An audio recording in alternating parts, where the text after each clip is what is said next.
ये हम जो एहतजाज की रैली निकाली है और एहतजाजी धरना दे रहे हैं, ये सिविल सेक्रेटेरिएट लाहौर में हमारा धरना 22 रोज़ से जारी है। आज 23वां रोज़ है धरने का। उस धरने को तक़वियत देने के लिए हम ये रैली निकाली है और धरना दे रहे हैं। इसमें हमारा मसला जो है 2002, 2005, 2009 और 2012 के बैचेस का है। हमें जब इन्होंने रखा गया पब्लिक सर्विस कमीशन के तहत हम आए, लेकिन हमें बाद में इन्होंने परमानेंट किया और परमानेंट करने के बाद जो है वो हमें जहाँ से जाने इन्होंने ऑर्डर किए वहाँ से परमानेंट किया, पिछली सर्विसेज काट दी गई। जो पिछली सर्विस काट दी गई वो सर्विसेज इसमें शामिल नहीं की गई, बल्कि हमें कटौतियाँ डाली गई।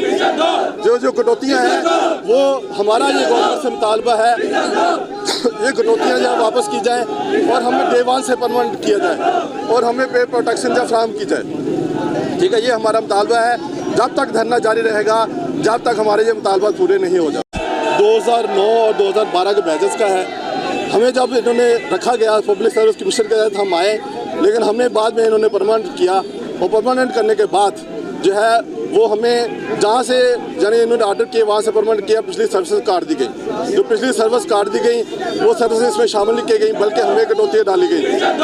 जो कटौतियाँ हैं वो हमारा ये गवर्नमेंट से मुतालबा है ये कटौतियाँ जो वापस की जाएँ और हमें डे 1 से परमानेंट किया जाए और हमें पे प्रोटेक्शन जो फ्राहम की जाए। ठीक है, ये हमारा मुतालबा है। जब तक धरना जारी रहेगा, जब तक हमारे ये मुतालबा पूरे नहीं हो जाते।